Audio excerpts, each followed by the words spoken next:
All right, joined now by Heath Holt, caddy for Charl Schwartzel. Winners in London over the weekend in the first LIV Golf Invitational. Congrats, Heath. Yeah, how about that? What a week, man. What a week.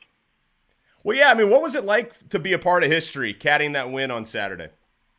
I can't sit here and tell you I was caught up in the history of it. I knew that what the opportunity was. Luckily, I was able to stick around and hang around with Charl to get to that first event. So to just be there was a dream come true to play a new tour and get a new opportunity like that is something that's really special. Yeah.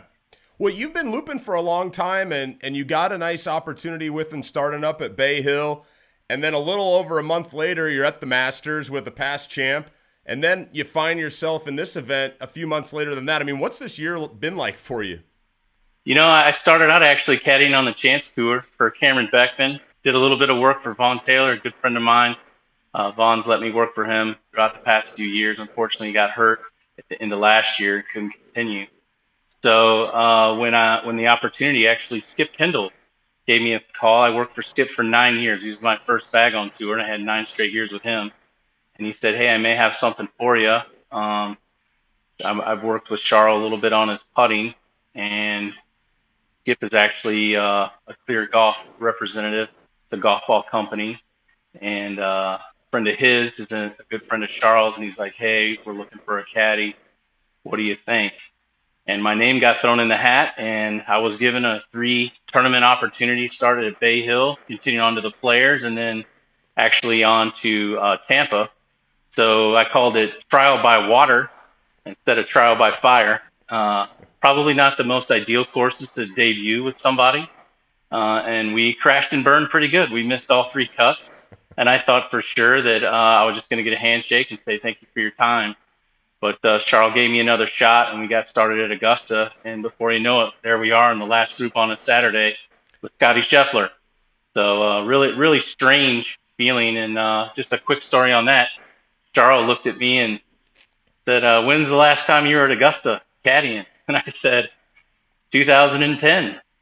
And for John Rollins. And he's like, "Imagine that. Here you are in the last group on a Saturday." And that's pretty much all he said. And it was the weather that day. When westerly winds at Augusta are always really, really treacherous conditions, and just felt really blessed to be there and have that opportunity. I was out with a good friend of mine, Teddy Scott.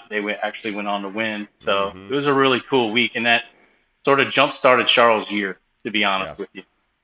Yeah. Yeah, and he went and he finished 10th that week. You guys had that sweet hole out on number 10 on Saturday, I think, and then 8th at the Nelson, a little while ago. So the form was there, and he's obviously a world-class player. I mean, how did it feel to close one out together there on Saturday? Boy, I tell you what, I always knew that Charles is and was a world-class player, and I knew it was just a matter of time before something clicked in his game. He had struck the ball really well at the Players Championship. We were just on the wrong side of the draw. We ended up into where we had to play 17 and 35-mile-an-hour winds 2 times in one day. Ended up missing that cut. And then at Tampa, he actually holed out there on 16, and he showed the form. But to be honest, I really didn't see it coming. I was really excited for the opportunity, given the fact that he had made so many cuts in a row after that and was really showing what a world-class player, how a world-class player strikes the ball. And then he figured out a putter, and that's the key, as we all know. I mean, it's a ball striking show, but if the putts don't go in, you don't have a chance to win. And he putted amazing over there in London at Centurion Club. It was something to watch. So yeah, looked like a really cool course. Was there a moment of advice during the final round or during the week that you're most proud of, where you kind of got in there and kept him, going forward? Charl is a guy who he keeps to himself pretty good out there, and I'm still basically new on the bag, so I really didn't know what to expect from him, especially on the final day on that Saturday. And obviously, when you have a 3-shot lead, there's a long way to fall there. So he came out and he putted. He was pretty quiet, and then all of a sudden, as we were walking down to the chipping area, he said, "It's been a long time." And I knew that that was my opportunity to say something, but I wanted to give him the chance to just let that sink in. So we chipped for about 10 minutes, and then I just said, okay, it has been a long time. We were walking back to the putting green to get ready to tee off, and I said, there's two things that I need from you today. I need you to be decisive, and I need you to be committed.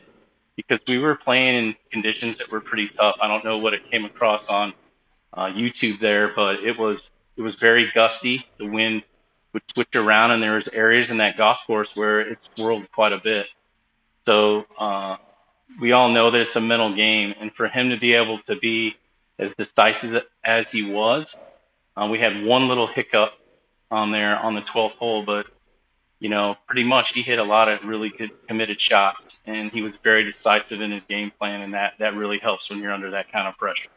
That's great, Heath. That's good to hear, and it shows you that just caddying's more than read on a putt or pulling a club and stuff. And you kind of helped him set the tone for the day. Hey, you guys were on the winning team as well, Stinger, which not quite the same team setup as most of the others. But how much did the team format add to the event from a camaraderie and from a competition standpoint?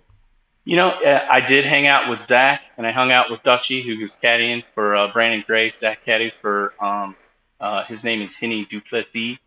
It's kind of, I was the outsider on the team, the lone American on Team South Africa, but they welcomed me in. I've known Brandon Grace for a little bit, and Louis as well on that team. Colin Byrne, Colin Byrne, I think he's Irish. He caddies for Louis. Yep. But anyway, we all would have dinners together. We'd have lunches together or breakfast. We'd hang out a little bit after the round, played some practice rounds together. Or one practice round actually, but it was good to act. And then the way that they do it out there is you warm up. Each team has a bay with two spots in it, since it's a shotgun start. So based on everybody's a little bit different on how they go about getting ready for a tournament day, but we're all on the range together, packed in there, and it's kind of cool. You shared a little bit last minute information, give some advice. Where do you have the wind? Just kind of reassure each other, and it's something new, and I think it's very exciting. The whole team concept coming in a normal tournament format is the tournament and then the team. It's really cool how you can kind of mesh the individual and the team together. Nice. And I saw a picture, there was a little champagne flowing afterwards. Just tell me a little bit, how was the celebration when it was all over? How it was so cool because caddies struggled to get recognition. Things have obviously gotten better since I got my first start caddy in 1997, when caddies were, hate to say the word, but kind of like an afterthought. But for them to put us up, the treatment that we received through the LIV Golf is unbelievable, and I just love it. I love the whole thing of how you're finally recognized, and the treatment for what you do put into it. Because a lot of people think, oh, you're just jetting around the world and hanging out with these guys in beautiful places. They don't realize all the behind the scenes thing and the hours, running over here and running over there. So it takes a lot. It's a lot more than what people think. So to be up on that stage, and actually I'm not used to that, so it kind of felt weird. But once you're there, that's a feeling I could definitely get used to, and it was fun to spray some guys down with some champagne.